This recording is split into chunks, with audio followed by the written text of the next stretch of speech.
మహోన్నతుడ దయ తండ్రి బ్రహ్మస్వరూప వాక్యమైన దేవ, వాక్యం ద్వారా సూటిగా నాతో మీరు మాట్లాడమని, వినగల చెవులు మాకు అనుగ్రహించమని, వాక్యం ద్వారా మమ్మల్ని ఉదక స్నానం చేయించమని, కొత్త విషయాలు మాకు నేర్పించమని, మా మంచి బోధ కూడా మా మధ్యలోకి దిగిరమ్మని పాదాలు బట్టి వేడుకుంటూ ఇష్టపడుతున్న బోధన శక్తులు పంచడం వింటూ ఉండగానే మారు మనసు తెచ్చాం, పశ్చాత్తాపం తెచ్చాం, సన్నిధి మాకు తోడుగా ఉంచమని. ఈరోజు చూద్దాం, దేవుడిచ్చిన పరిచర్య ఒక వ్యక్తి ఎలా చేయాలి. ఇది కూడా చాలా మంది కన్ఫ్యూజన్ ఉంది ప్రపంచవ్యాప్తంగా. దేవుడు భూమి మీద అనేక మందిని ప్రేమించి పరిచర్య ఇస్తున్నారు. కొంతమందికి 1, కొంతమందికి 2, కొంతమందికి ఎక్కువ పరిచర్య. ఈ పరిచర్యలు చేసే వ్యక్తులు ఎలాంటి వ్యక్తిత్వంతో చేయాలి, ఎలా చేయాలి, ఈ పూర్తి అవగాహన లేకపోతే చాలా కష్టం అండి. చాలా మంది పరిచర్య చేస్తున్నారు, కానీ రిజల్ట్ ఉండట్లేదు. చెప్పగలను నేను, చాలామంది పరిచర్య చేసిన ఆశీర్వాదం ఉండట్లేదు. సంవత్సరాల నుంచి పరిచర్య చేస్తున్నాం అంటారు, కానీ అభివృద్ధి కనబడదు, ఆశీర్వాదం కనబడదు, ఫలితం ఉండదు, నిరుత్సాహం వచ్చేస్తుంది. ఫలితం లేని పరిచర్య ఎందుకని ఆపేస్తారు చాలామంది. దేవుడిచ్చిన పరిచర్య దేవునికి నచ్చినట్లు చేయాలా, మనకు నచ్చినట్లు చేసుకోవాలా, లేక ప్రజలకు నచ్చినట్లు చేయాలా? 3 ప్రశ్నలు. దేవుడు ఇచ్చిన పరిచర్యను ఏ విధంగా చేయాలి? దేవుడికి నచ్చినట్టు చేయాలా, చేసే వ్యక్తికి నచ్చినట్లు చేసుకోవాలా, ప్రజలకు నచ్చినట్లు చేయాలా? ఇది చాలా ప్రాముఖ్యమైన వాక్య సందేశం. పరిచారకులందరూ శ్రద్ధగా వింటే బాగుపడతారు. దేవుడి పరిచర్య ఎలా చేస్తే దేవుడు ఆనందిస్తారు, దేవుడి పరిచర్య ఏ విధంగా చేస్తే దేవుడు పరవశిస్తారు, ప్రతిఫలం ఇస్తారు, చాలా ప్రాముఖ్యమైన విషయం. ఇది లోకంలో కూడా వాడే విషయమే. కాపీ మేస్త్రికి నచ్చినట్టు చేయరా, కూలోని అంటారు. టీచర్కి నచ్చినట్లు స్టూడెంట్ రాయాలి, ఓన్గా రాయకూడదు. టీచర్ చెప్పినట్లే రాయాలి. టీచర్ చెప్పిన విధంగానే కండిషన్ ప్రకారం స్టూడెంట్ రాస్తే మార్కులు పడతాయి. ఇది లోకంలో ఉన్న తీరే, కానీ మర్చిపోతారో అహమో గర్వం నాకు తెలియదు. కానీ ఇక్కడ మాత్రం నాకు నచ్చినట్లు చేసుకుంటా పరిచర్య, నా మనసుకు వచ్చినట్లు చేస్తా, నాకు నచ్చినట్లు చేస్తా, నేను అనుకున్నది చేస్తా. ఇది ఎక్కువ కనబడుతూ ఉంటుంది నేటి పరిచారకుల్లో. అది కరెక్ట్ కాదు. ఎందుకని ప్రతిఫలం నీకు నువ్వే ఇచ్చుకునేవాడు అయితే, స్టూడెంట్ తనకు తానుగా మార్కులు వేసుకునేవాడైతే బ్రహ్మాండంగా రాసుకోవచ్చు. రెడ్డి పని నాటి దగ్గర ఉండదు, మార్కులు వేసేది టీచర్. అంటే పరిచర్యకి ఫలితం మనమే సంపాదించుకునే కెపాసిటీ మనకు ఉంటే ఖచ్చితంగా మనకు నచ్చినట్టు చేసుకోవచ్చు. కానీ పరిచర్యకి రిజల్ట్ ఇచ్చేది దేవుడు. మనకి పరిచర్య ఇచ్చింది దేవుడు, పరిచర్యకి రిజల్ట్ ఇచ్చేది కూడా దేవుడే. కాబట్టి ఖచ్చితంగా నేనైనా మీరైనా దేవునికి నచ్చినట్లే పరిచర్య చేయాలి తప్ప, మనకు నచ్చినట్లు చేసుకొని హడావుడి చేసి నేను బాగా చేశాను, నేను కాబట్టి చేస్తున్నాను, నీకు ప్రతిఫలం వస్తుందా లేదో చూసుకో. 4 లక్షణాలు చూపిస్తాను. ఒక వ్యక్తి పరిచయం చేసేటప్పుడు ఎలా ఉండాలి, ఏ విధంగా చేయాలి, ఏ లక్షణాలతో చేయాలి, 4 వాక్య పేరులో చూపిస్తాను. ప్రార్థనాపూర్వకంగా దేవుని పాదాలు పట్టుకొని తీసుకొచ్చిన వాక్య సందేశం దయచేసి శ్రద్ధగా విని సరి చేసుకోవాల్సిందిగా ప్రభు గారిని వేడుకుంటున్నాను. మొట్టమొదటి లక్షణం చూద్దాం. మత్తయి సువార్త 25:21. పరిచారకులకి, అది ఏ పరిచర్య అయినా, వాక్య పరిచర్య అయినా, పుస్తక పరిచర్య అయినా, ఆత్మల పరిచర్య అయినా, డ్రైవింగ్ పరిచర్య అయినా, పరిచర్యలు నానా విధములు, ఏ పరిచర్య అయినా ఎలా చేయాలో చూద్దాం. అతని యజమానుడు, బలా నమ్మకమైన మంచి దాసుడా, నీవు ఈ కొంచెంలో నమ్మకముగా ఉండివి, నేను అనేకమైన వాటి మీద నియమించెదను, ఈ యజమాని సంతోషంలో పాల్గొందమని అతనితో చెప్పాను. ఒక యజమానుడు తన దాసుడిని పిలిచి తలాంతులు ఇచ్చారు. చాలా తెలిసిన సుపరిచితమైన ఉపమానం ఇది. దాన్ని చాలా నేర్చుకోవచ్చు, జీవితాంతం నేర్చుకోవచ్చు. ఇక్కడ తలాంతులు ఇచ్చి వెళ్ళిపోయి మళ్ళీ వచ్చినప్పుడు తన దాసుని చూసి యజమానుడు అంటున్న మాట, ఫలా నమ్మకమైన మంచి దాసుడా. నమ్మకంగా పరిచర్య చేయాలి. ఫస్ట్ పాయింట్, చాలా విలువైన పాయింట్. కంపల్సరీగా నమ్మకంగా పరిచర్య చేయాలి. ఈ పరిచర్య, ఈ దాసుడు చేసిన పరిచర్య యజమానికి నచ్చింది, యజమానునికి సంతోషం కలిగింది. ఏమంటున్నారు ఇక్కడ? నీ యజమానుని సంతోషములో పాలు పొందుమని. నీ యజమానుని సంతోషం. మనం చేసే పరిచర్య దేవుణ్ణి సంతోషపెట్టాలి. ఎప్పుడు ఈ ఇంటెన్షన్లో ఉండాలి, ఈ స్పృహలో మనందరం మనల్ని మనం సంతోషపెట్టేసుకోవడం, మనల్ని మనం హడావుడి చేసుకోవడం అస్సలు ప్రభువు మెచ్చుకునేవాడే యోగ్యుడు. మనల్ని మనం మెచ్చుకోకూడదు, ప్రభువు మెచ్చుకోవాలి. ఎవడు యోగ్యుడు ఈ భూమి మీద? ప్రభువు మెచ్చుకునేవాడు. దేవుడు బైబిల్లో భక్తులకి, మోషేకైనా, దావీదుకైనా, యోబుకైనా దేవుడిచ్చారు సాక్ష్యం. వాళ్ళకు వాళ్ళు ఇచ్చుకోవాలి. అబ్రహాంకైనా. ఈరోజు క్రైస్తవ్యంలో ఎక్కువ పరిచారకులు నేను సూపర్, నేను కాబట్టి సూపర్, నేను ఎంత జ్ఞానంతో చేస్తున్నానో వాళ్ళకి వాళ్ళే మెప్పిచ్చేసుకుంటూ, వాళ్ళని వాళ్ళే మెచ్చుకుంటూ దిగజారిపోతున్నారు. ఎట్టి పరిస్థితుల్లో మనల్ని మనం మెచ్చుకోకూడదు, దేవుడు మెచ్చుకోవాలి. ఇక్కడ ఈ దాసుని చూసినప్పుడు యజమానికి ఏం జరిగిందంటే సంతోషం వచ్చింది, బిరుదిస్తున్నాడు. ఫలితం ఏమంటాడు తెలుసా? నువ్వు కొంచెంలో నమ్మకంగా ఉన్నావు కాబట్టి నిన్ను అనేకమైన వాటి మీద. ఇక్కడ చాలా విలువైన పాయింట్ ఉంటుంది. మనకు దేవుడు పరిచర్య ఇచ్చినప్పుడు కొద్దిగానే ఇస్తారు, ఒకేసారి ఎక్కువ ఎవరు. ఒక ఆత్మనే ఇస్తారు నీకు. ఆత్మ విషయంలో నమ్మకంగా ఉంటే అనేక ఆత్మలు ఇస్తారు. ఏదైనా పరిచర్య కొద్దిగానే ఇస్తారు. ఫస్ట్ నీ నమ్మకత్వాన్ని చూస్తారు. మిక్కిలి కొంచెంలో నువ్వు ఓడిపోయావు అనుకో, నమ్మకత్వం కోల్పోయావు అనుకో, ఉన్న పరిచర్య కూడా లాక్ చేసుకుంటారు. చాలామంది స్టార్టింగ్లోనే ఫెయిల్ అయిపోవడానికి కారణం ఏంటో తెలుసా? పరిచర్యలో నమ్మకంగా ఉండరు, అస్సలు నమ్మకంగా ఉండరు. దేవుడు ఒక ఆత్మను అప్పగిస్తే ఆ ఆత్మకి ఇవ్వాల్సిన ఖర్చు, సమయం కానీ, వాళ్ళకి నేర్పించడం కానీ, వాళ్ళ పట్ల ప్రేమ చూపించడం ఏం ఉండదు. ఒక అడ్డగోలుగా పరిచయం చేసి దేవుడి చేత చీ అనిపించుకుంటారు. నీకు ఏదైనా ఒక పరిచయం చేస్తే ఫస్ట్ పరీక్ష పెడతారు. ఆయన ఎలా ఉన్నావు, నమ్మకంగా ఉన్నావా లేదా? ఏ పరిచర్య, అది ఎలాంటి వాక్య పరిచర్య అవ్వచ్చు, పుస్తక పరిచర్య అవ్వచ్చు, ఆత్మల పరిచర్య అవ్వచ్చు, ఏ పరిచర్య అయినా కొద్దిగా ఇచ్చి డైరెక్ట్గా ఇవ్వడం ఆయనకి ఇష్టం ఉండదు. పాడు చేస్తావు, నువ్వు నాశనం చేసేస్తావు. కాబట్టి మిక్కిలి కొంచెంలో, ఇక్కడ చూడండి చాలా విలువైన పాయింట్ ఇది. డైరెక్ట్గా దేవుడు రాయించిన ఉపమానం ఇది. బలా నమ్మకమైన మంచి దాసుడా, నీవు కొంచెంలో నమ్మకంగా ఉన్నావు. రూపాయి దగ్గర కూడా నమ్మకంగా ఉండాలి. దైవజనుడు డబ్బులు ఇచ్చాడా 1000 రూపాయలు, రూపాయిలో కూడా తేడా రాకూడదు. దేవుడు గమనిస్తూ ఉంటారు. ఇవాళ రూపాయి, రేపు 100, తర్వాత 1000, తర్వాత 1,00,000. మిక్కిలి కొంచెంలో అపనమ్మకంగా ఉన్నవాడు ఎక్కువలో కూడా అపనమ్మకంగానే ఉంటాడు. మిక్కిలి కొంచెంలో మోసం చేసేవాడు తర్వాత కూడా మోసం చేస్తాడు. ఏది అలవాటు అయితే అది పెరిగి పెద్ద అవుద్ది. నమ్మకత్వం పెరిగిద్ది, మోసం అయితే మోసం పెరిగిద్ది. చాలా జాగ్రత్తగా ఉండాలి దేవుని పరిచర్యలో. దేవుడు 24 గంటలు మనల్ని పరీక్షిస్తూనే ఉంటారు. ఎలా ఉన్నాం మనం పరిచర్యలో? నమ్మకంగా ఉంటున్నామా? ఆత్మల విషయంలో, డబ్బు విషయంలో, బాధ్యత విషయంలో, అన్నిట్లో చూస్తారు. మన పరిచర్య దేవుడు మెచ్చుకునేలా ఉండాలి, దేవునికి నచ్చేలా ఉండాలి. అప్పుడే అభివృద్ధి కనబడితే, పరిచర్యలో ఆశీర్వాదం కనబడిద్ది. దేవుని పిల్లరా, బైబిల్ ప్రకారం చెప్తున్నాను, దేవుడిచ్చిన పరిచర్య చేసి ఘనత పొందుకున్నారు, అభివృద్ధి పొందుకున్నారు, చాలామంది ఆశీర్వాదం పొందుకున్నారు, అభిషేకం పొందుకున్నారు, ఆధిక్యతలు పొందుకున్నారు. మామూలుగా కాదు. ఎందుకని? దేవుడిచ్చారు కాబట్టి, దేవుణ్ణి సంతోషపెట్టినందుకు. ఇక్కడ కూడా అదే జరుగుతుంది. ఇచ్చిన దాంట్లో నమ్మకంగా ఉన్నందుకు, ఫలా నమ్మకమైన దాసుడా, ఇంకా నీకు ఇస్తున్నాను, నీకు అధికారం ఇస్తున్నా, అనేకమైన వాటి మీద నిన్ను నియమిస్తున్నాను.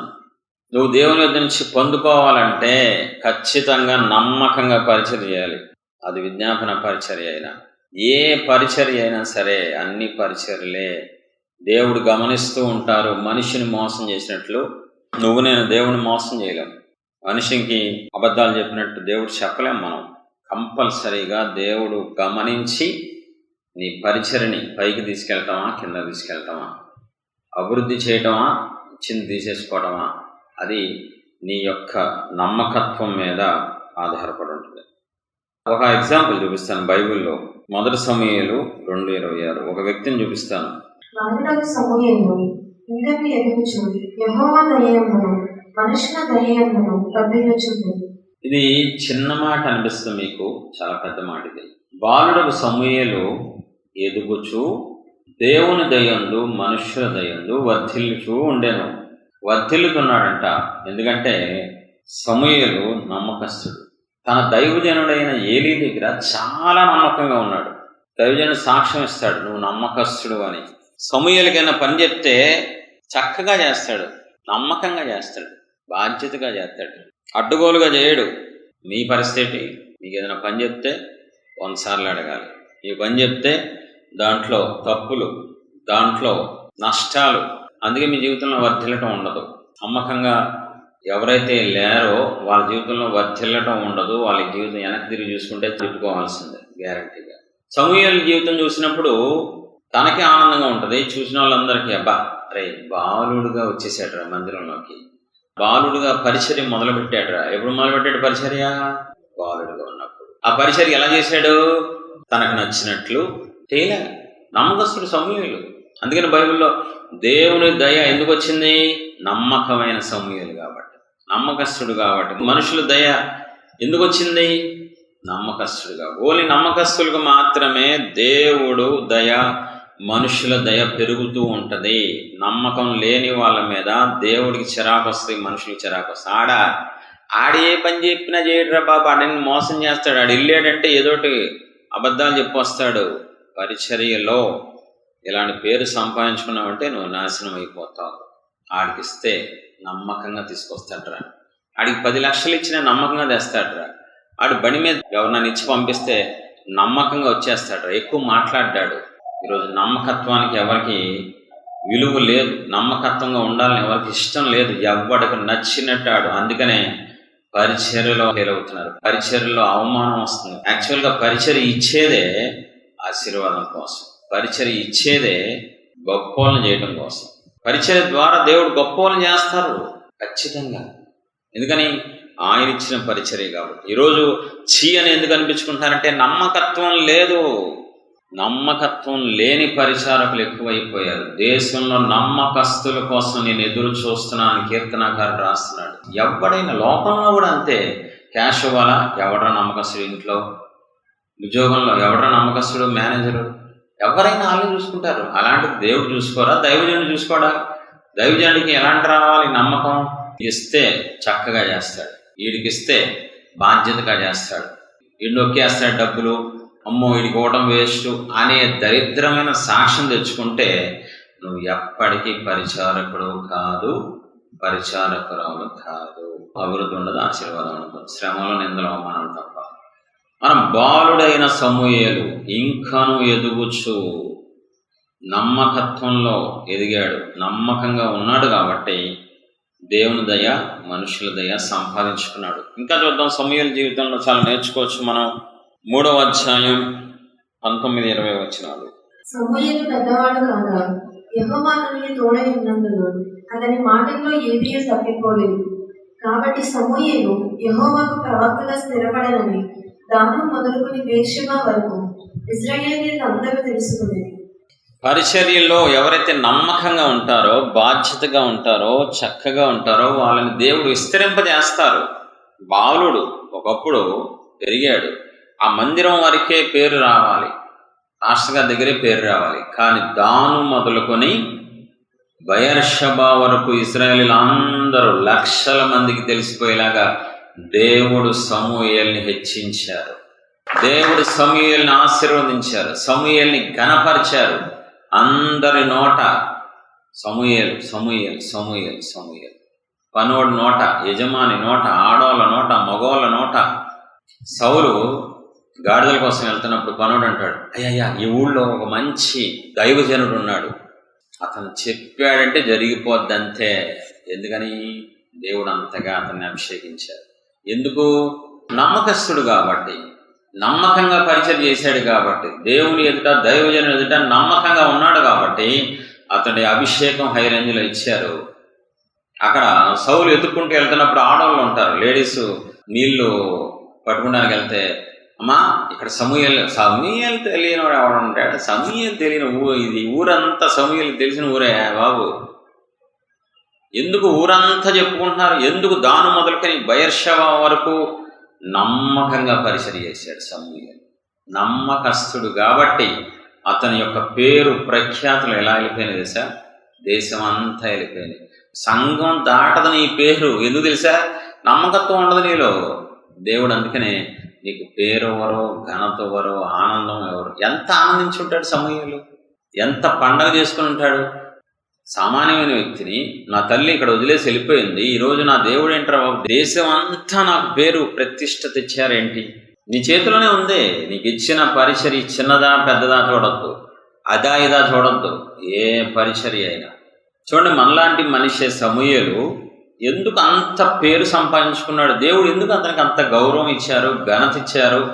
ఆ ఊళ్ళో సమూయేలు వచ్చేదాకా ఎవడు భోజనం చేయడంట. ఎందుకు అంత ఆధిక్యత వచ్చింది? పరిచర్యను బట్టి. పరిచర్య నమ్మకంగా చేశాడు సమూయేలు. అంచెలంచెలుగా అభివృద్ధి చెందాడు, అంచెలంచెలుగా అభిషేకంలో పెరిగాడు. ఒక మగ వ్యక్తి సాక్ష్యం ఏం చెప్తున్నారు తెలుసా? నా చిన్నప్పుడు బాల్యము నుంచి చర్చిలో ప్రతిరోజు ఊడ్చాను, పరిచర్య నమ్మకంగా చేశాను, అందుకే నన్ను ఆఫీసర్గా దేవుడు చేశారు. చర్చిలో ఊడ్చింది అది పెద్దదేం కాదు, అది కూడా చూస్తారు దేవుడు. రోజు వస్తున్నావా, ఊడుస్తున్నారా నీట్గా? ఎవరన్నా వస్తే ఒకలాగా ఓడవటం, ఎవరన్నా లేకపోతే ఒకలాగా ఓడవటం, అలా చేయలేదు ఆ వ్యక్తి. చర్చిలో పరిచర్య, అది కూడా పరిచర్యే. ఓడవడం కూడా పరిచర్యే. వాష్రూమ్స్ పరిచర్యే, క్లీన్ చేయడం పరిచర్యే, వచ్చిన వాళ్ళకి భోజనాలు వడ్డించడం పరిచర్యే, ఇస్తరాకులు ఎత్తడం పరిచర్యే, చెప్పులు స్టాండ్ దగ్గర ఉండడం పరిచర్యే. ఇక్కడ సమూయేలుని మనం గమనిస్తే నమ్మకంగా ఉన్నాడు. చూద్దాం 12వ అధ్యాయం 1 నుంచి చూద్దాం. చాలా విలువైన సందేశం. అప్పుడు సమూయేలు ఇశ్రాయేలీయులందరితో ఇట్లనెను, ఆలకించుడి, మీరు నాతో చెప్పిన మాటను అంగీకరించి మీ మీద ఒకరిని రాజుగా నియమించి ఉన్నాను. రాజు మీ కార్యములను జరిగించును.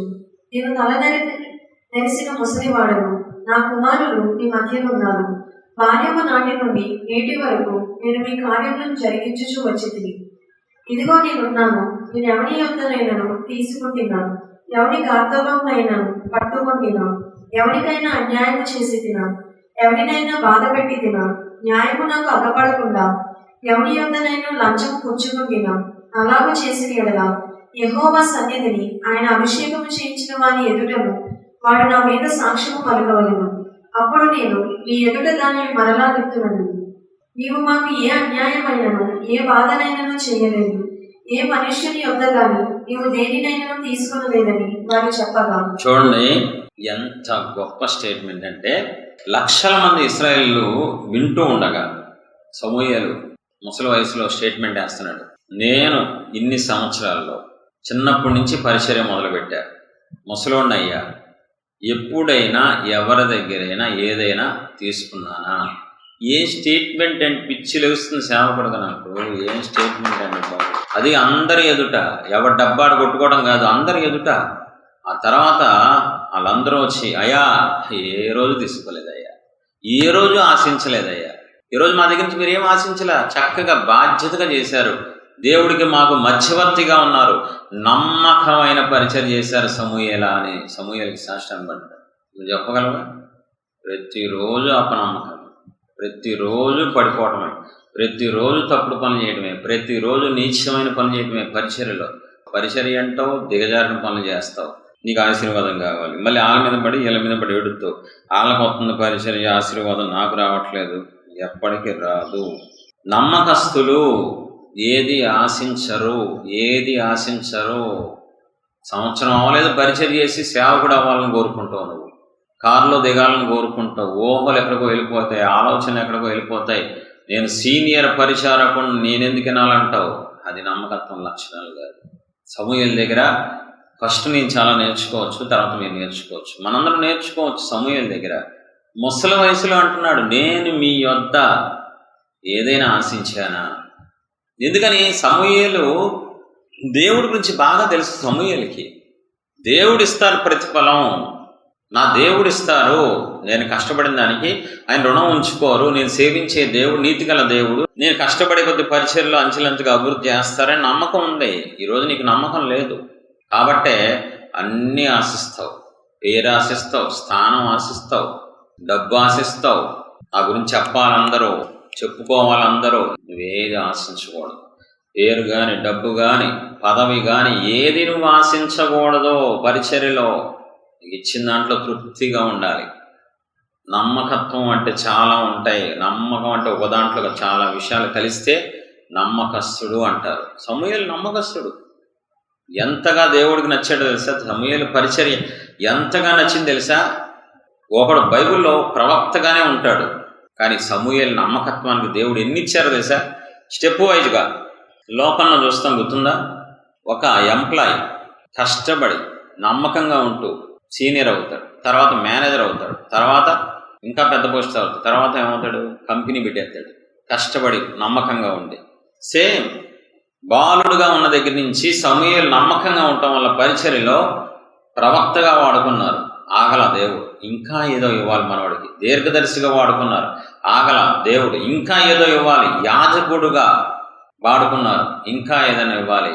న్యాయాధిపతికి ఒక్కటి ఉంటే చాలు, ప్రవక్త అయితే చాలు, జన్మ ధన్యమైపోద్ది. కానీ సమూయేలు చూసినట్లయితే ప్రవక్తగా వాడబడ్డాడు, న్యాయాధిపతిగా వాడబడ్డాడు, దీర్ఘదర్శిగా వాడబడ్డాడు, యాజకుడు.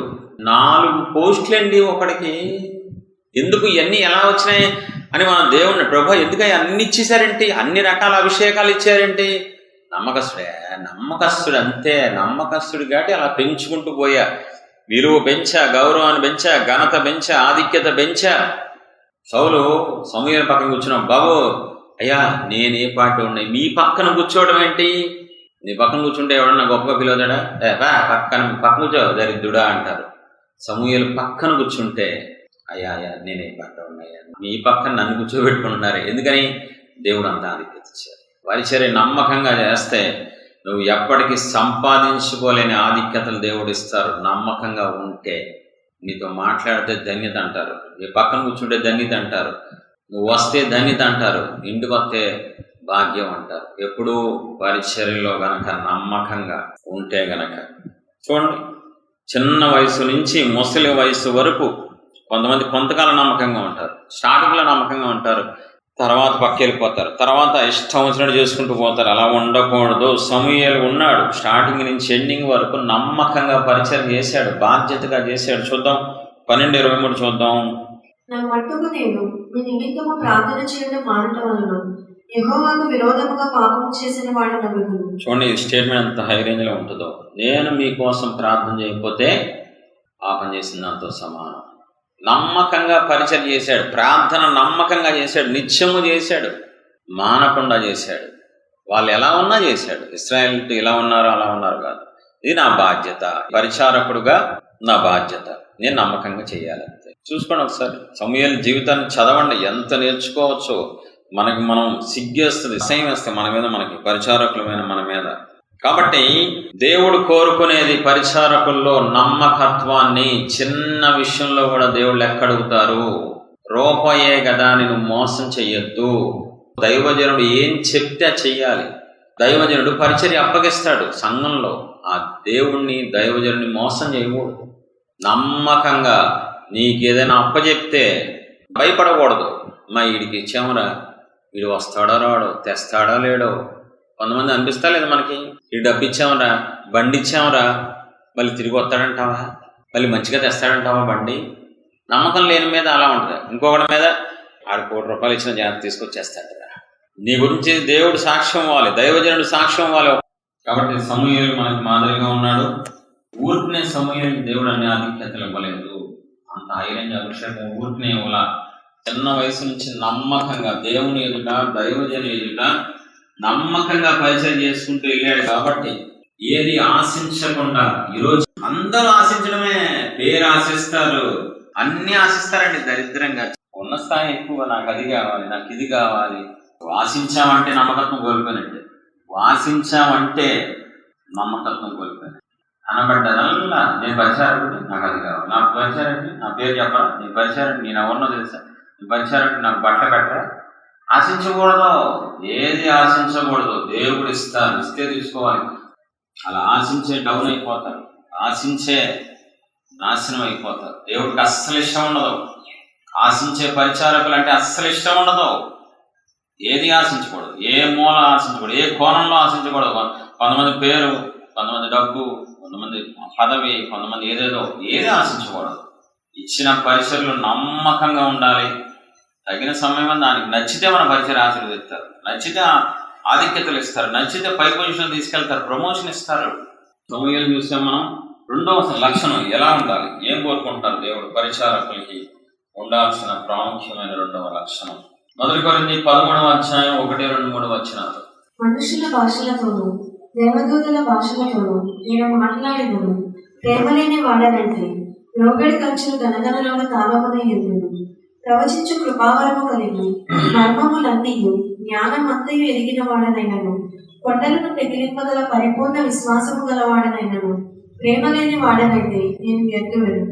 వీధుల పోషణ కొరకు నా ఆస్తి అంతయు ఇచ్చినను, కాల్చబడుటకు నా శరీరంను అప్పగించినను ప్రేమ లేని వాడనైతే నాకు ప్రయోజనం ఏమీ లేదు. స్పష్టంగా ఇక్కడ ఉంది, ప్రేమ లేని వాడనైతే నాకు ప్రయోజనం. నువ్వు ఎంత పరిచయం చేయి నీకు ప్రయోజనం ఉండదు.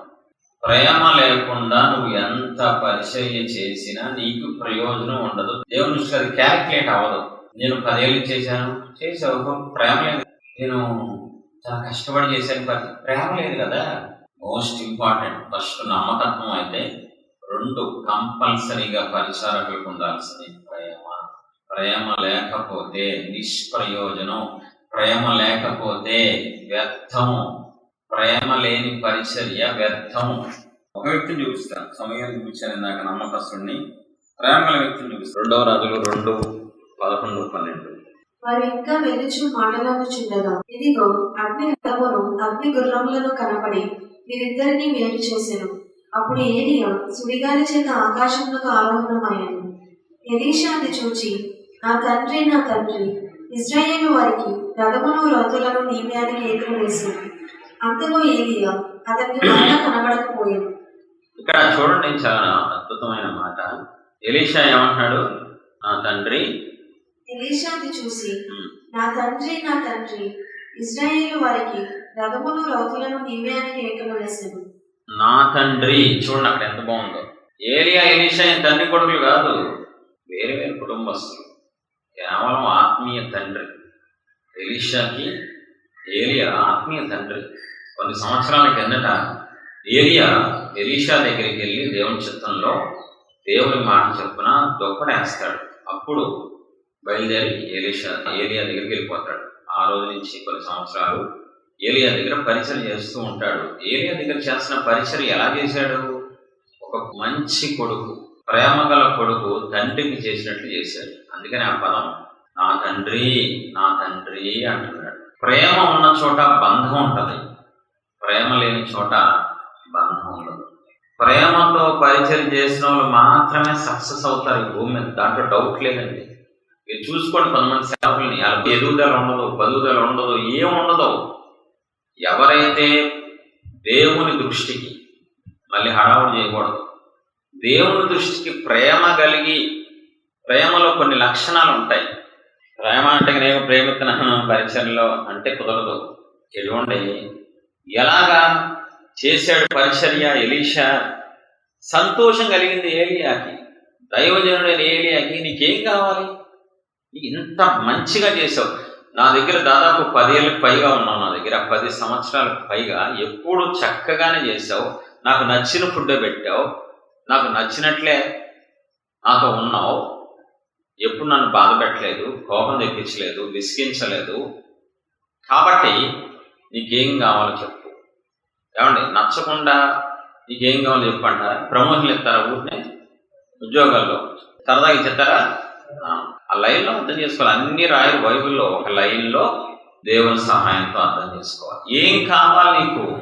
10 సంవత్సరాల నుంచి నాకు పరిచయం చేస్తున్నావు, నమ్మకంగా చేసావు, బాధ్యతగా చేసావు, పడుకోకుండా చేసావు, విసుక్కోకుండా చేసావు, నాకు నచ్చిన ఫుడ్ పెట్టావు, నీకు నచ్చిన ఫుడ్ పెట్టి నన్ను తినమల్లా, నాకు ఇష్టం లేని పక్కన పెట్టావు, నాకు ఇష్టమే నీ తీసుకొచ్చి మళ్ళీ ఇచ్చావు.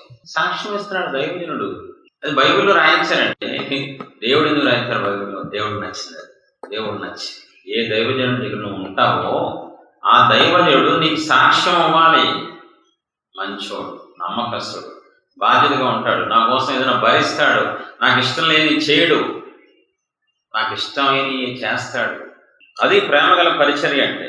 ప్రేమ ఉంటేనే ఎదురు వ్యక్తిని సంతోషపెట్టగలం. ప్రేమ ఉంటేనే.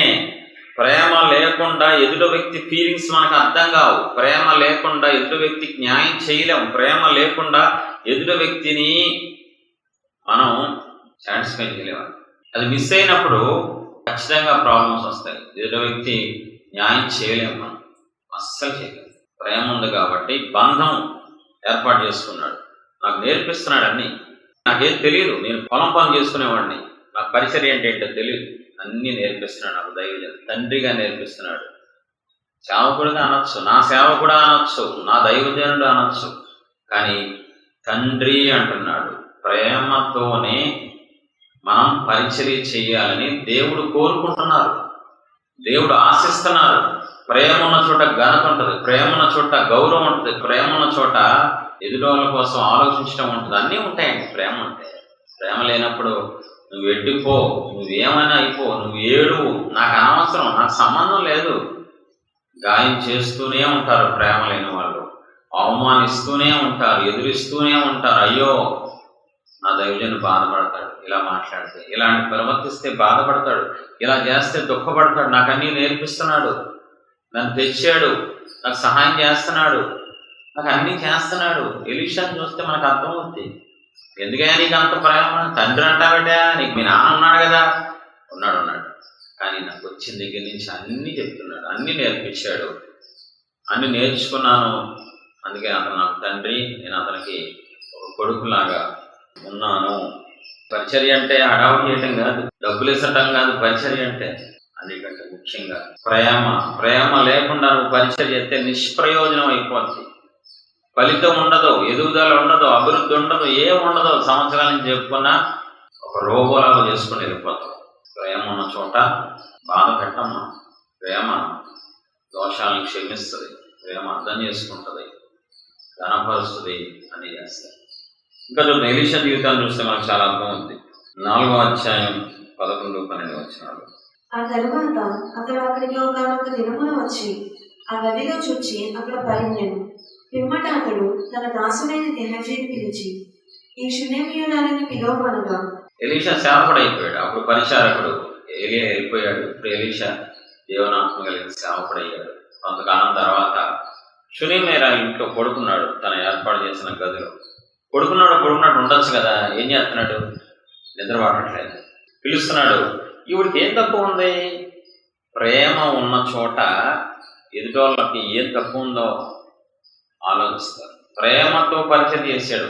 ఆత్మీయ తండ్రి దగ్గర మాత్రమే కాదు, విశ్వాస దగ్గర కూడా, ఆత్మీయ కూతురు దగ్గర కూడా ఎలీషా ప్రేమతో, అమ్మా నువ్వు చాలా నాకు ఆతిథ్యం ఇచ్చావు. ఎవరి కోసం ఇస్తావు నువ్వు? నేను ఎవరిని? ప్రవక్తని, సేవకుణ్ణి అనలేదు. చేసిన దానికి కృతజ్ఞతతో, ప్రేమతో నీకేం కావాలమ్మా, నీకేం కావాలి చెప్పు, ఏ లోటు ఉంది చెప్పు. మీ తల్లిదండ్రులు మీకు ఏ లోటు ఉందో ఆలోచిస్తారు, కానీ పక్కింటి తల్లిదండ్రులు ఆలోచిస్తారా? ప్రేమ ఉన్న దైవజనుడు కాబట్టి వాడుకొని వదిలేలా. కొంతమంది వాడుకొని వదిలేస్తారు అంతే, విశ్వాసులు అలా వాడుకొని వదలట్లేదు. ప్రేమ గల సేవకుడు కాబట్టి, పరిచర్య ప్రేమతో చేశాడు కాబట్టి, నీకేం తక్కువ ఉంది, నీకేం లోటు ఉంది, ఈవిడికి ఏం తక్కువ ఉందిరా చెప్పట్లేదురా, వదిలేసిగా. చెప్పనప్పుడు వదలదు. ప్రేమ అలా వదలదు, ఏదో ఇప్పించాలి, సంతోష పెట్టాలి. అది ప్రేమ లక్ష్యం. ఏలియాని సంతోష పెట్టాడు ప్రేమ ద్వారా. ఇక్కడ షునేమీయురాలిని సంతోషపెట్టాడు. ప్రేమ కలిగిన వాళ్ళు అందరినీ సంతోషపెడతారు, దేవుణ్ణి, మనుషుల్ని అందరినీ సంతోషపెడతారు.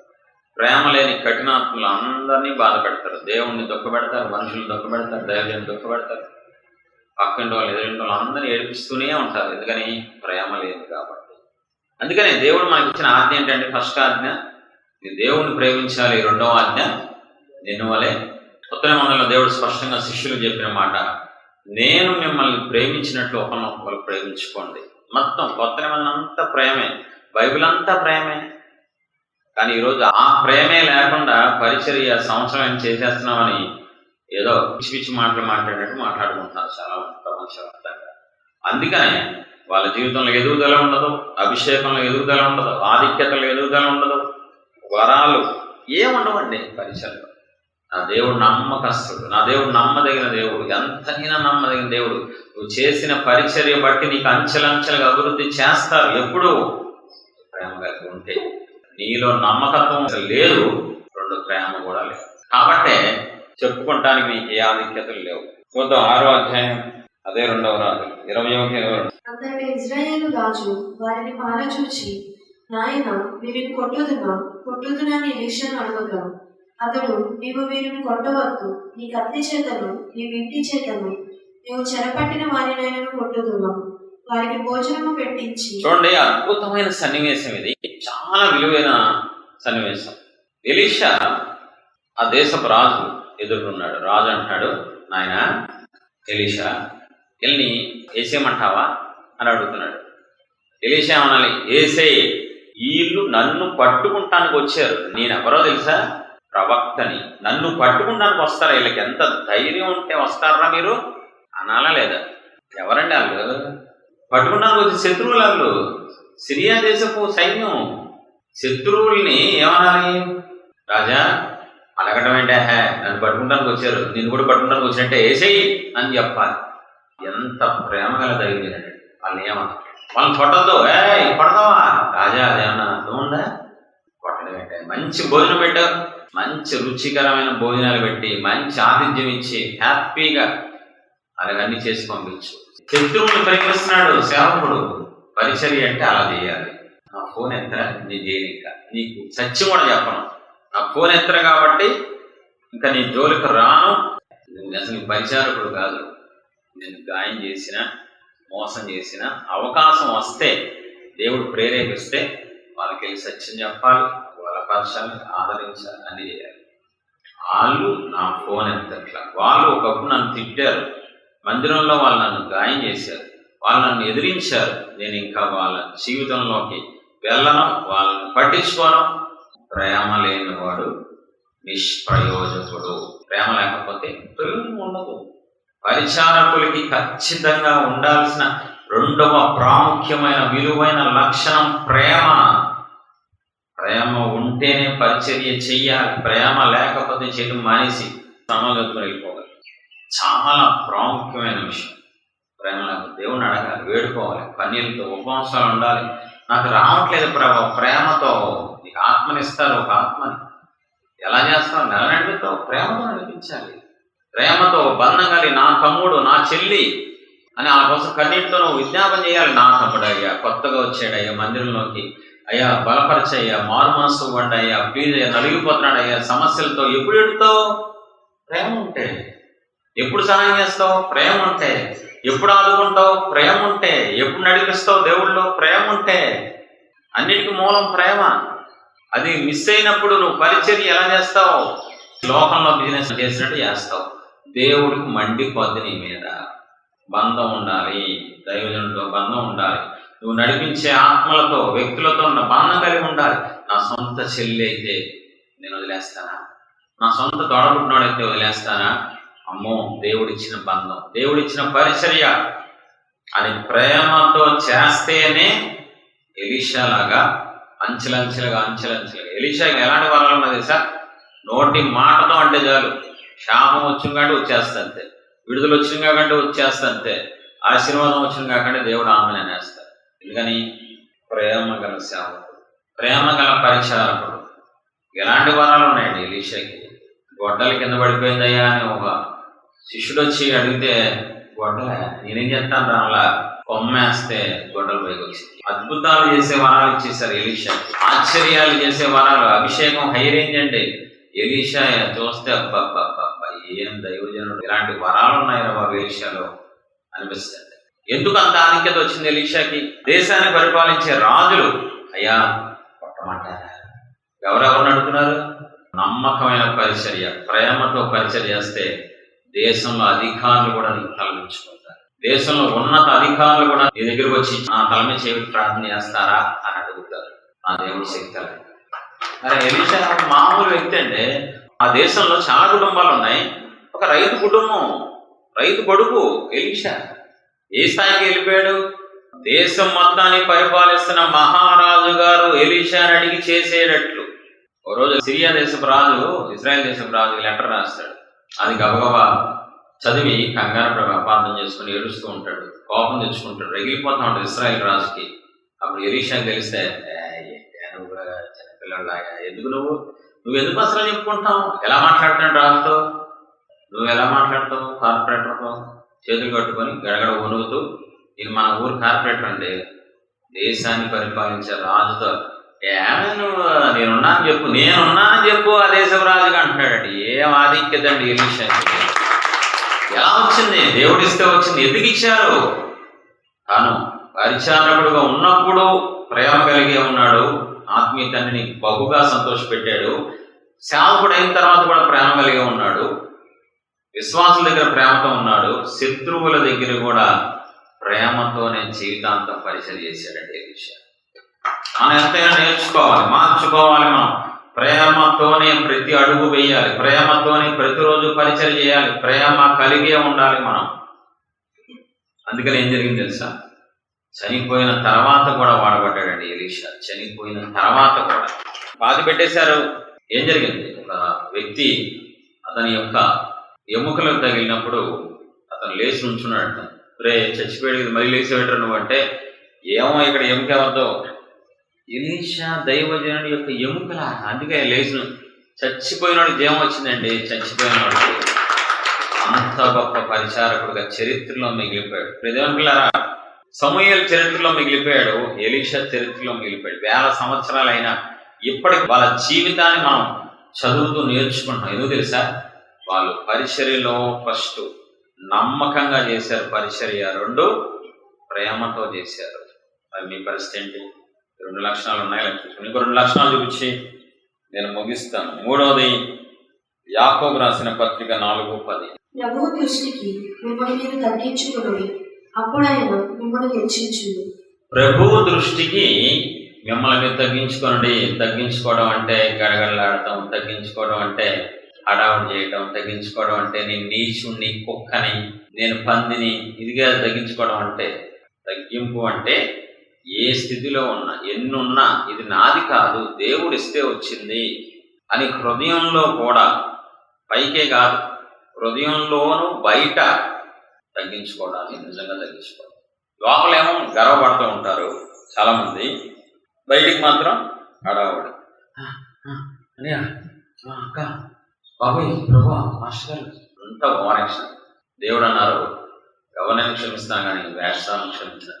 ప్రభువు దృష్టికి తగ్గించుకోండి. రిజల్ట్ వస్తే మీరు తగ్గించుకుంటున్నట్లు. మీకు ఘనత రావట్లేదా? మీరు తగ్గించుకోవట్లేదు. మీకు అవమానం వస్తుందా పరిచర్య ద్వారా? తగ్గించుకోవట్లేదు. నేర్చుకోండి. దేవుడి దగ్గరికి వెళ్ళి అడగండి, నాకు తగ్గింపు రావట్లేదు ప్రభువా అని అడగండి. నిరపట్టం అని అడగండి. గర్వాన్ని తీసేమని అడగండి. చూద్దాం. ఒక వ్యక్తిని చూపిస్తా. నమ్మకత్వంలో ఒక వ్యక్తిని చూపించాను, నమ్మకానికి సంబంధించి సమూయేలుని. ప్రేమకు సంబంధించి ఎలీషాని చూపించాను. తగ్గింపులో ఒక వ్యక్తిని చూపిస్తాను, పేతురుని చూపిస్తాను. లోకసువార్త 5:8. సీమోను పేతురు అది చూచి యేసయ్య మోకాలి ఎదుట సాగిలపడి, ప్రభువా నన్ను విడిచిపోను, నేను పాపాత్ముడనని చెప్పాను. చూడండి, సీమోను పేతురు అది చూచి, ప్రభువా అందరు ఎదుట అంటే చేపలు ఎక్కడ పడతారు?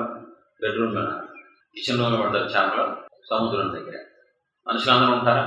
శిష్యులు ఉన్నారు అక్కడ. అందరూ చూస్తూ ఉండగా సాగిలి పడిపోయాడు, చేతులు దండం పెట్టాడు, తలదించాడు. ప్రభువా నేను పాపాత్ముడిని, నన్ను వేసి. తగ్గింపు ఉన్నోడే క్షమాపణ అడుగుతాడు. తగ్గింపు లేకుండా దేవుణ్ణి కానీ సేవకుడిని కానీ ఒక వ్యక్తి క్షమాపణ అడగటం అసాధ్యం అండి. సంభవం. సారీ చెప్పలేకపోతున్నావా? మనస్ఫూర్తిగా నీకు తగ్గింపు లేదు, హెచ్చింపు ఉంది అంటే నువ్వు నాశనం అయిపోతావు. ప్రభు దృష్టికి మిమ్మల్ని మీరు తగ్గించుకోండి. ప్రభు దృష్టికి మిమ్మల్ని మీరు తగ్గించుకోండి. అప్పుడు దేవుడు హెచ్చిస్తారు, మిమ్మల్ని గణపరుస్తారు, ఆధిక్యతలు ఇస్తారు, అన్నీ ఇస్తారు. మూలాన్ని మర్చిపోవద్దు. మనం చూసాం, మిక్కిలి కొంచెం నమ్మకంగా ఉంటే విస్తారమైన వాటిని ఇస్తా అన్నారు, సమూయేలుకి ఇచ్చారు. ప్రేమ కలిగి జీవించకపోతే ప్రయోజనం ఉండదు. ప్రేమ కలిగి జీవిస్తే అన్ని ప్రయోజనాలే. మనం చూసాం ఎలీషాని, అన్ని అతనికి ఆధిక్యతలు, అభిషేకాలు, వరాలు, అబ్బో మామూలుగా లేదు. రాజులు అతన్ని గౌరవించడం అన్ని సంపాదించుకున్నాడు ప్రేమ ద్వారా ఎలీషా. ఇక్కడ మనం చూస్తే ప్రభువు దృష్టికి తగ్గించుకుంటే హెచ్చింపు వస్తుంది, ఘనత వస్తుంది. ఎంత అంటే మనం సంపాదించుకునేది కదా దేవుడు ఇచ్చేది, హై రేంజ్లో ఉంటుంది. నువ్వు ఎందుకు క్షమాపణ అడగలేకపోతున్నావు? ఎందుకు నీకు మనసు రాదు? తప్పు చేసినా కూడా తగ్గింపు లేదు కాబట్టి. పరిచారకులకి ఖచ్చితంగా తగ్గింపు ఉండాలి. చిన్న తప్పు చేస్తే క్షమాపణ అడగాలి, ఇన్ఫార్మ్ చేయకపోతే క్షమాపణ అడగాలి. అది తప్పు, ఆ పైన ఒకళ్ళు ఉన్నారు, అప్పచెప్పారు నాకు పరిచర్య, క్షమాపణ అడగాలి. ఇప్పుడు చూడండి, మీకు షాక్ అవుతారు. మత్తయి సువార్త 26:75. కనుక కోడి కూయక మునుపు నీవు నన్ను ఎరుగవని ముమ్మారు చెప్పదవని యేసయ్య తనతో అనిన మాట పేతురు జ్ఞాపకము తెచ్చుకుని వెలుపలికి పోయి సంతాపపడి ఏడ్చెను. ఇక చూడండి, కంపేర్ చేయండి. నా చదివాము, సాగిలి పడింది, స్టార్టింగ్ పరిచర్య ఇంకా మొదలు పెట్టాల. ఇప్పుడు పరిచారకుడు అయిపోయాడా లేదా? 3-4 సంవత్సరాలు సేవ, అభిషేకాలు, వరాలు ఉన్నాయా? ఇవన్నీ ఉన్నప్పటికీ పాపం చేశాడు, తప్పు చేశాడు, పడిపోయాడు. వెంటనే ఏం చేస్తున్నాడు? పశ్చాత్తాపడుతున్నాడు, కన్నీళ్ళు గారుస్తున్నాడు, సంతాపడుతున్నాడు, అయ్యేజలు ఏడుస్తున్నాడు. ఎందుకని? తగ్గింపగలిగిన పరిచారకుడు. నీ పరిచయలో ఎంతో నష్టం జరుగుతుంది, నీ పరిచయం ద్వారా ఎంతో మంది ఏడుస్తున్నారు, నీ పరిచయం ద్వారా దైవజనుడు కళ్ళం నీళ్లు పెట్టుకుంటున్నారు, అయినా నువ్వు ఏడవు. నీ వ్యక్తిత్వాన్ని బట్టి దైవజనుడు ఏడుస్తున్నాడు, అయినా నువ్వు పశ్చాత్తాపడవు, అయినా నువ్వు క్షమాపణ అడగవు. ఎందుకు తెలుసా? నీకు తగ్గింపు లేదు. అనువనువున నీకు గర్వం, అనువనువున అహం, అనువను నీ హృదయం అంతా హెచ్చింపు, అహంతో నిండిపోయి తెచ్చింది కాబట్టి నీ బ్రతుకులో క్షమాపణ అడగలేదు. అదేంటి? నా దేవుడు నాకు అప్పగించిన పరిచర్య వల్ల ఎదురు వాళ్ళకి నష్టం జరిగిందా? నా వల్ల వీళ్ళందరూ నష్టపోయారా? బాబోయ్! కలం నీళ్ళు వస్తూనే ఉండాలి, కారుతూనే ఉండాలి. పరిచారకులకు ఉండాల్సిన ప్రాముఖ్యమైన లక్షణాల్లో ఒకటి తగ్గింపు. తగ్గింపు ఉంటేనే క్షమాపణ, తగ్గింపు ఉంటేనే ఇంకొకరి దగ్గరికి వెళ్తాం, తగ్గింపు ఉంటేనే పరిచయం చేయగలం, తగ్గింపు ఉంటేనే దేవుని రాజ్యం కట్టగలం, తగ్గింపు ఉంటేనే ఇంకొకరి దగ్గరికి వెళ్ళి రిక్వెస్ట్ చేయగలం. మదర్ తెరీసా రోడ్డు మీద వెళ్తాం. మదర్ తెరీసా ట్రస్ట్ ఉంది, మాకు డబ్బు సహాయం చేస్తారని అందరూ అడుగుతూ ఉండగా కారు డోర్ కొట్టిందంట. అయ్యా, ట్రస్ట్ ఉంది మాకు, ఫౌండేషన్ ఉంది, మాకు సహాయం చేస్తారంటే కాంటి నుంచి ఉమ్మేసాడంటే కారులో వచ్చి ఎత్తుకుని బతుకు అడుక్కునేదన్నా వెంబడి తుడి చేసుకొని ఇది నాకు ఉమ్మేశారు, వారి పేదల కోసం ఏమిస్తారు. కారులోంచి లేచి కాలు పట్టుకున్నాడు. ఏమమ్మా నువ్వు, ఎలాంటి వ్యక్తిత్వం, ఏదమ్మా నువ్వు కదా, ఎంతకాంటే అంత ఇస్తాను ట్రస్ట్కి, బొచ్చు డబ్బు వచ్చింది, ప్రజలకు బాగా డబ్బు ఉపయోగపడింది సార్. నీకు తగ్గింపు ఉంటేనే పరిచయం జరిగింది, తగ్గింపు ఉంటేనే నువ్వు సక్సెస్ అవుతావు, తగ్గింపు ఉంటేనే దేవుని రాజ్యం కట్టగలవు, తగ్గింపు ఉంటేనే ఒక ఆత్మ రక్షించబడింది, తగ్గింపు ఉంటేనే ఏదైనా జరిగింది. తగ్గింపు లేకుండా ఏది జరగదు. తగ్గింపు కలిగినోడు అయితే, తగ్గింపు కలిగిన దానం అయితే పరిచర్లో ఫెయిల్యూర్స్ వస్తాయి. పేతురు అంతటోడు పడిపోయాడు, సహజం అది. మనం ఇంకా పరిపూర్ణం అవ్వలేదు. పరిచర్లో మన తప్పులు ఉంటాయి, పాపం ఉంటుంది, అవిధేయత ఉంటుంది, తిరుగుబాటు ఉంటుంది. కొన్నిసార్లు అవి ఏం చేయాలి? గుర్తించి వదిలేయాలి. అవ్వడం ఇప్పుడు ఏంటి? ఇప్పుడు పోయేదాళ్ళే కదా. పోయేదాళ్ళు కాదు, నువ్వు వాళ్ళు పోతారు గ్యారెంటీ. దానికన్నా ముందు నువ్వు పోతావు. ఎందుకని? అప్పగించిన దేవుడు కాబట్టి. నువ్వు పరిచర్లో హెచ్చించుకుంటానికి దేవుడు ఇవ్వాల, తగ్గించుకుంటానికి ఇచ్చారు. తప్పు చేస్తే క్షమాపణ అడగమని చెప్తారు బైబిల్లో. వెంటనే పశ్చాత్తాపడండి, వెంటనే సరి చేసుకోండి. ఎందుకు పేరు నచ్చాడు? పరిచారకుడే, కానీ పడిపోయినప్పుడు పశ్చాత్తాపడ్డాడు, పడిపోయినప్పుడు కన్నీళ్ళు కార్చాడు, పడిపోయినప్పుడు నా దేవుడు నన్ను నమ్మి పరిచర్య అప్పగిస్తే నేను తప్పు చేశానే, పాపం చేశానే, ఇచ్చిన దేవుణ్ణి మోసం చేశానే, అమ్మేశానే అని చెప్పి పశ్చాత్తాపడుతున్నాడు. అది దేవుడికి నచ్చింది. పరిచర్యలో ఒప్పుకొని ఉండాలి ఖచ్చితంగా. మనం చేసిన మిస్టేక్స్ని బట్టి పశ్చాత్తాపడాలి. ఆ దేవుడు గమనిస్తారు. ప్రభువు దృష్టికి మిమ్మల్ని తగ్గించుకోండి, అప్పుడు ఆయన కనపరుస్తారు. ఎందుకు పేదరికి అంత వరాలు ఇచ్చేశారు, అన్ని అభిషేకాలు ఎందుకు ఇచ్చారు? అంత గొప్ప దైవజనుడిగా 12 మందిలోనూ అతన్ని ఎందుకు పెద్ద దైవజనుడిగా చేశారంటే తగ్గింపు. పేతుల్లో విపరీతమైన తగ్గింపు ఉంటుంది పేతుల్లో. అది దేవుడికి నచ్చింది. నువ్వు ఎటు చూసినా హెచ్చింపే, కూర్చుంటే హెచ్చింపు, మాట్లాడితే హెచ్చింపు, మెసేజ్లో హెచ్చింపు, ఆలోచనలో హెచ్చింపు, నడకలో అన్నింటిలో హెచ్చింపు. మత్తయి సువార్త 16:22-23 వచ్చినారు. పేతురు ఆయన చెయ్యి పట్టుకుని, ప్రభువా, అది నీకు దూరమగును గాక, అది నీకెన్నడనూ కదలదని ఆయనను గద్దింపసాగాడు. అయితే ఆయన పేతురు వైపు తిరిగి, సాతాను, నా వెనుకకు పొమ్ము, నీవు నాకు అభ్యంతర కారణమై ఉన్నావు. నీవు మనుషుల సంగతులనే తలంచుచున్నావు కానీ దేవుని సంపదను తలంపగి ఉన్నామని పేతురుతో చెప్పాను. యేసు ప్రభు వారు ఉన్నారు, శిష్యులందరూ ఉన్నారు. యేసు ప్రభు వారు పేతురుని చూసి సాతానా వెనకపో, పేతురుని చూచి పేతురు వైపు చూస్తూ ఏమన్నానంటు ఇప్పుడు ఏమన్నాను, నేనున్నాం, ఈయనేం దేవుడు, ఈయనేం ప్రభు, ఈయనేం బోధకుడు, అందరి ఎదుట సాతాను అనేసాడు, నేను వెళ్ళిపోతాను. మీరు అంటారు సరే, నేను వెళ్ళిపోతా, మినిస్ట్రీ వదిలేసి నేను వెళ్ళిపోతా అలా పేతురు సరి చేసుకుంటానికి ఇష్టపడ్డాడు. పేతురు గద్దించినప్పుడు వెళ్ళిపోతానికి ఇష్టపడలా, బెదిరిస్తానికి ఇష్టపడలా, హడావుడు చేయలా, మారుమొహం పెట్టలా. అందరి ఎదుట మగోడు పెద్దోడు అహం ఉంటుంది, సెల్ఫ్ ఉంటుంది. సాతానా వెనక్కి పోన్నప్పుడు వెంటనే తలదించుకున్నాడు. పరిచర్య ఆపినట్లు కానీ దేవుడి మీద సొలిగినట్లు కానీ ఏం లేదు. యాక్చువల్గా ఆ మాట అంటానికి కూడా కారణం తెలుసా, దాని ముందు వచ్చిన చూసుకోండి. పేతురు ఫస్ట్ తప్పు చేశాడు, అందుకే యేసుప్రభు వారు తిట్టారు. పేతురు యేసై చేయబట్టుకుని గద్దిస్తాడు.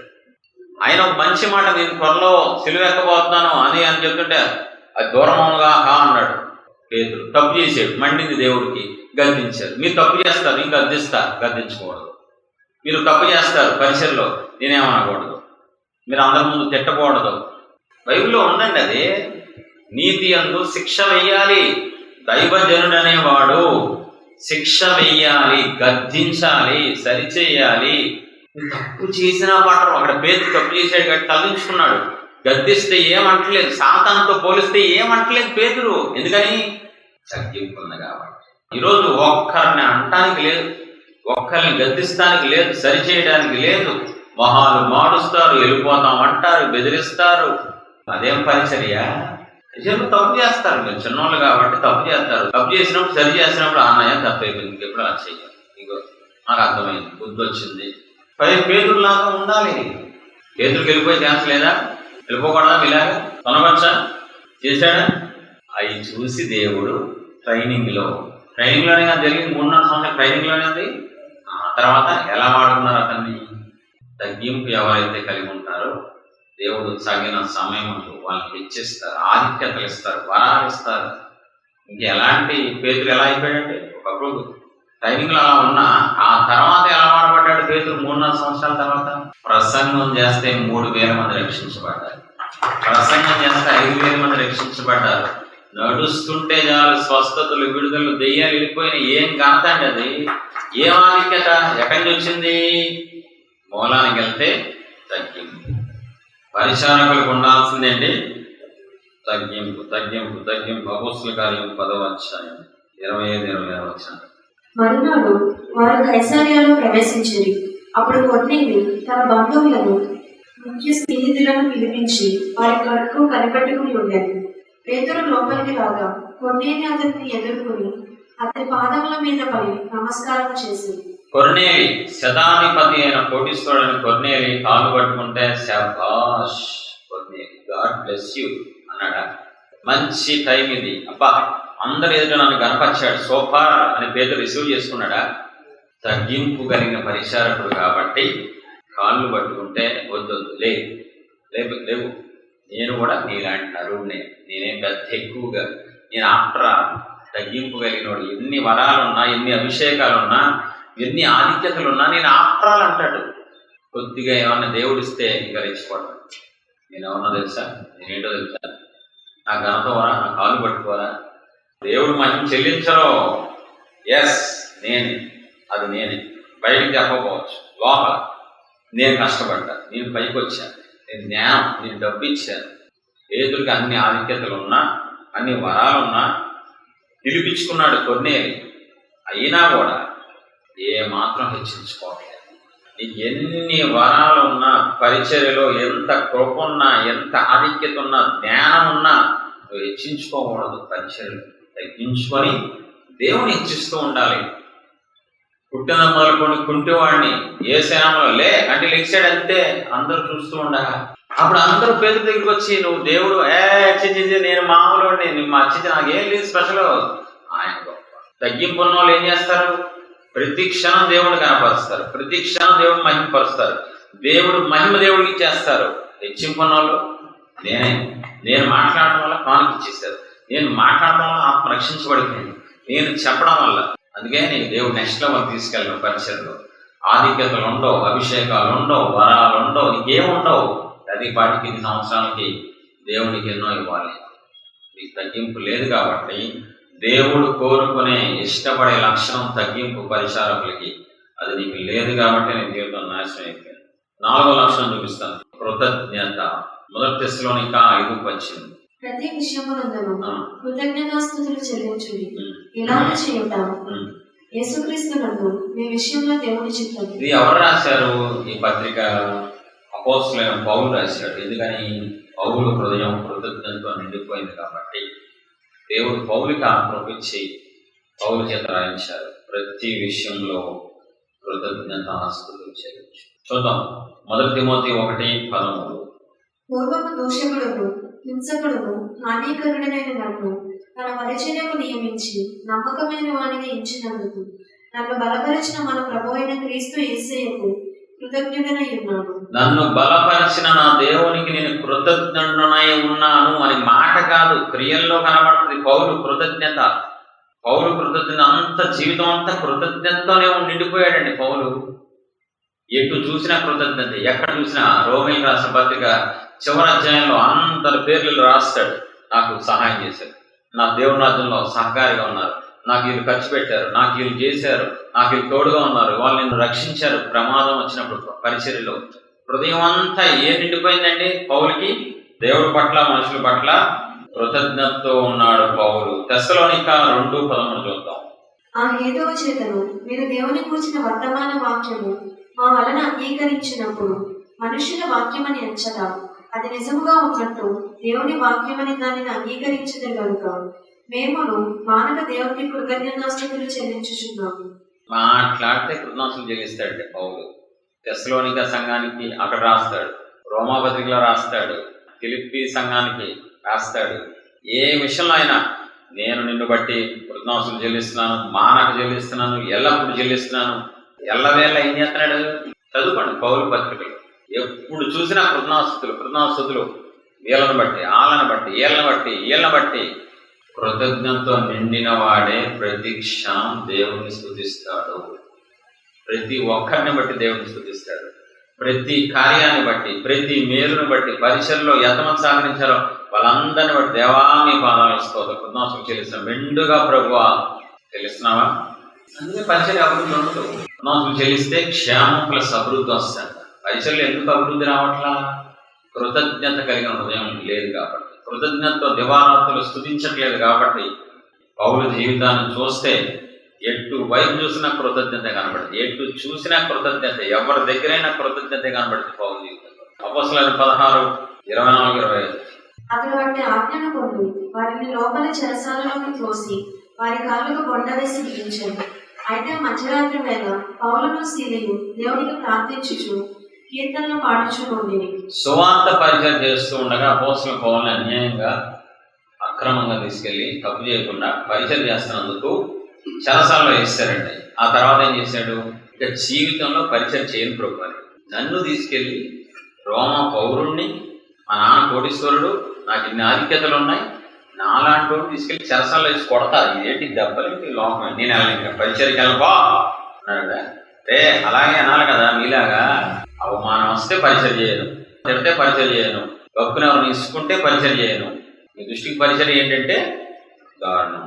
ఉద్యోగంలో చేస్తావు, ఉద్యోగం బిజినెస్లో మాటలు పడతావు, ఇంట్లో ఎవరు నా తోడబుట్టిన వాళ్ళు అంటే పడతావు. పరిచర్యలో నిన్ను ఎప్పుడేమనకూడదు, పరిచర్యలో నింద రాకూడదు, శ్రమ రాకూడదు, అవమానం రాకూడదు, తక్కువ చేసి మాట్లాడకూడదు, కింద కూర్చోమనకూడదు, చేరేయాలి నీకు.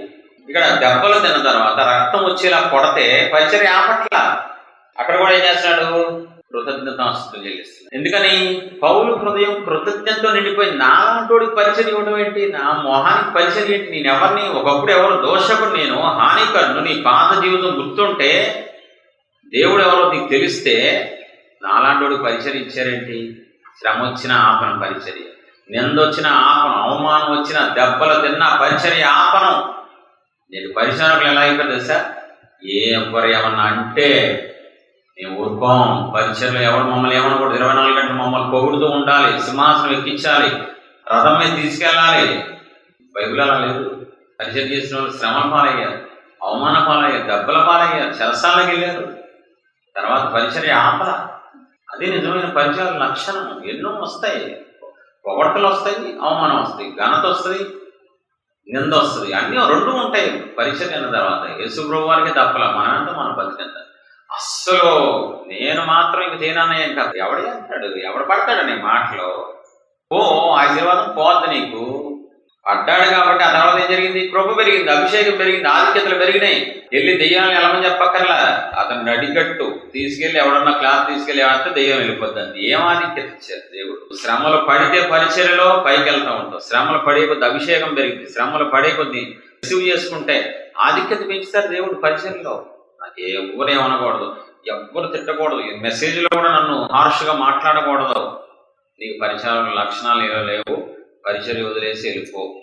ఎలాగో దేవుడి దగ్గరికి లాగేసుకుంటారు పరిచర్య. ఫిలిప్పీ 4:16-18. ఏలయనగా దశలోనికలో కూడా మీరు మాటి మాటికి నా అవసరము తీర్చుటకు సహాయం చేసింది.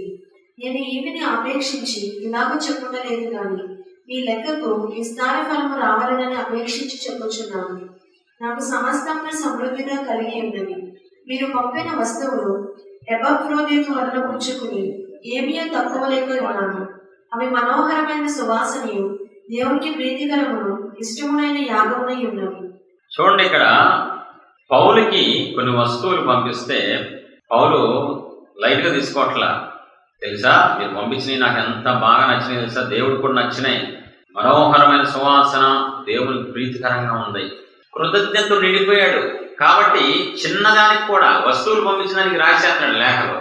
అందరి పట్ల కృతజ్ఞత, దేవుని పట్ల మాత్రమే కాదు, దేవుడి పట్ల చెయ్యందించిన దేవుడి శిష్యుడి పట్ల, సహాయం చేసిన విశ్వాసుల పట్ల, సహకారం ఇచ్చిన అబుల్లా ప్రిస్కిల్లా పట్ల, అందరి పట్ల కృతజ్ఞత. అంటే పౌలుకి చదువుతూ ఉంటే పిచ్చిపడేస్తూ ఉంటాడు, ఏమీ లేనివాళ్ళలాగా పిలువుతాడు అన్నీ ఉండి కూడా.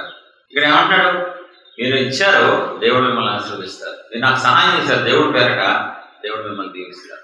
కృతజ్ఞత కలిగిన హృదయమే ఎదుటి వాళ్ళు ఏం చేసినా అది గొప్పగా కనబడుద్ది. వాళ్ళకి ఏదైనా దేవుడి దగ్గర నుంచి ఇప్పించాలని కోరుకుంటారు, వాళ్ళని ఆశీర్వదించాలని కోరుకుంటారు. ఆ హృదయం నీకుందా? కృతజ్ఞతతో కలిగి ఉన్నావా? పరిచయంలో కృతజ్ఞత కలిగి జీవిస్తున్నావా? శ్రమలు వచ్చినా భరిస్తున్నావా? నిందలు వచ్చినా భరిస్తున్నావా? అవమానం వచ్చినా దేవుడి స్తోత్రం చెప్పి నెక్స్ట్ స్టెప్కి వెళ్ళిపోయి పరిచయంలో కష్టపడుతున్నావా? అప్పుడే పౌలులాగా నిన్ను కూడా ఇచ్చిస్తారు, అభిషేకిస్తారు, ఆశీర్వదిస్తారు.